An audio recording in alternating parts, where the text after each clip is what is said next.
I consider my audience to be human, and so they will read it, and I hope that it will influence them to think in a humanist way. And what I mean by humanist is the feelings about people, the kindness, the sharing. There's so many things of people treating people badly all over the world, and these are my concerns.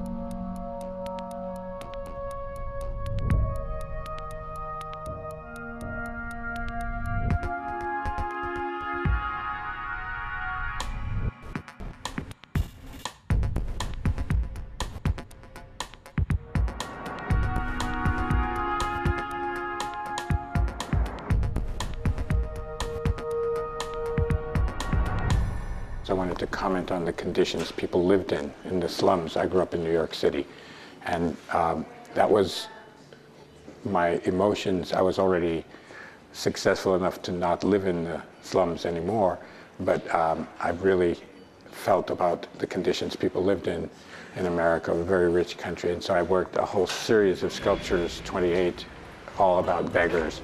But not just beggars seeking alms, but beggars in all kinds of conditions in life where you might beg for your very life or anything else. So it was a really interesting situation. But that was my very beginnings, were social commentary, and I cannot I cannot abide by the way people treat each other. And that's what ultimately led me to doing anti-war art, you know, so I could get people thinking about it, about how they're treating each other. And that's basically the beginning of how I got into it.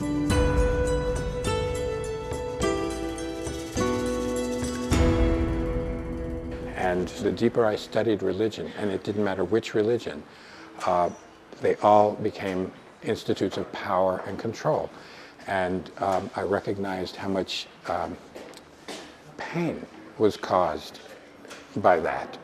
I've been aware for a very long time how religion has not just been something that people go to for solace and for a connection with God, but also that it's a power structure. It's an organization.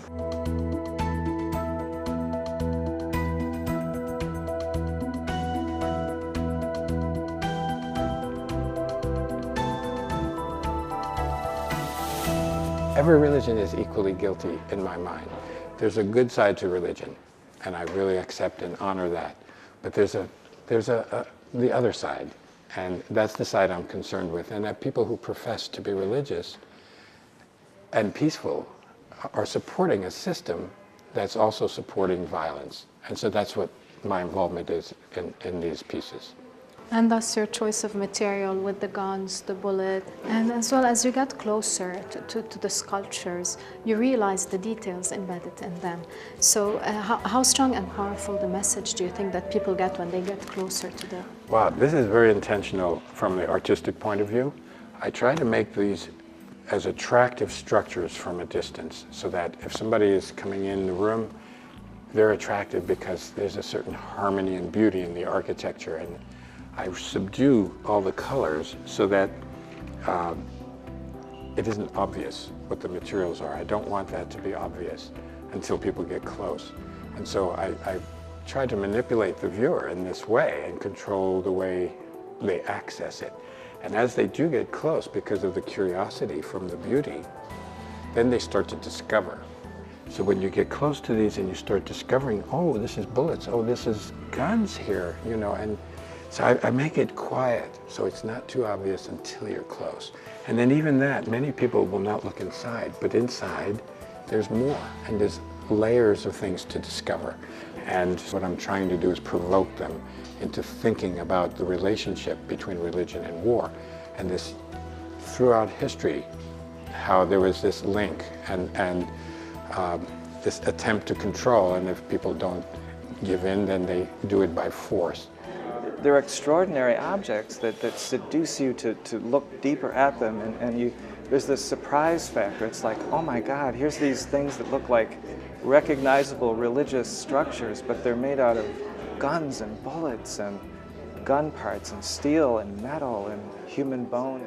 And so this provocation of thought, of thinking about this relationship of war and militarism and violence that's embedded in the histories of all of our religions, unfortunately, and today provoking some of the strongest crises in the world that all of us need to confront and think about.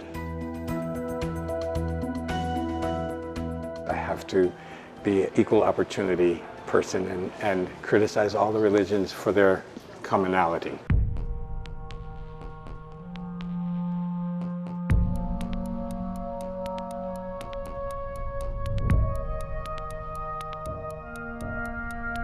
You have criticized the three monotheistic religions, Islam, Judaism, and Christianity. Yes. Are you planning on working with other religions in the future? Yes, absolutely.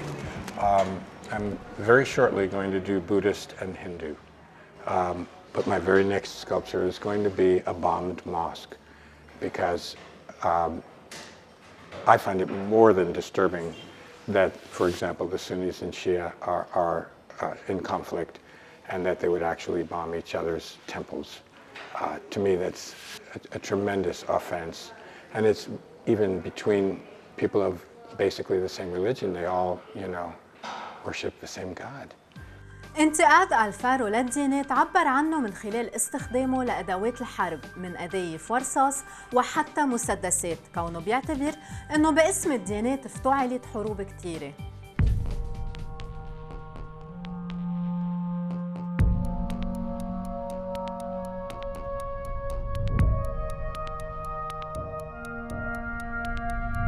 How did you get your material? How was it introduced to you as a medium, knowing that you hate guns to begin with? Well, it was hard for me in the beginning because I wasn't comfortable.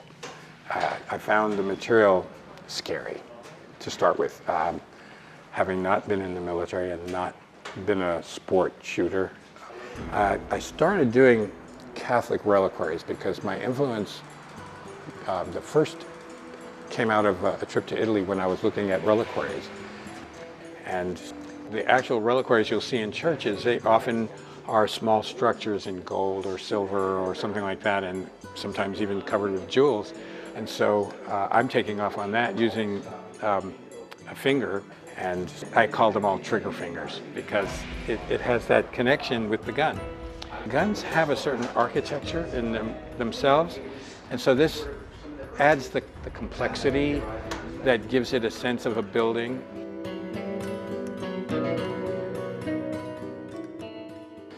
Shortly, I'd say 1 or 2 years after working with very Catholic imagery, I decided I really needed to expand into other religions. And I wanted to do it respectfully. I wanted to do it without offending. I'm sure people will be offended sometimes anyway because I can't control their sensitivity. So for example, this sculpture is a takeoff on a 9th or 10th century mausoleum of the Samanids in Uzbekistan. And it was a mud brick building of a similar proportion with columns in the corners. And so I'm using the real architecture, but I'm changing it because I'm translating the material from brick to bullets. I try to work with things that are that do exist and then expand on it in my own way.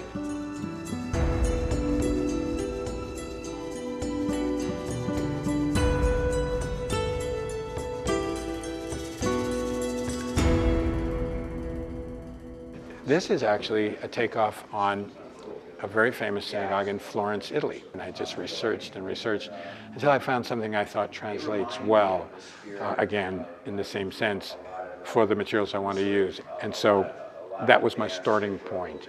And so I started with just this frontal part, and I used the same arches and doorways. And they had double columns, and I could translate that into 50 caliber machine gun bullets. And well, a sculpture like this took about 4 months, working 14 hours a day with 4 people. So I didn't do the math, but thousands of hours.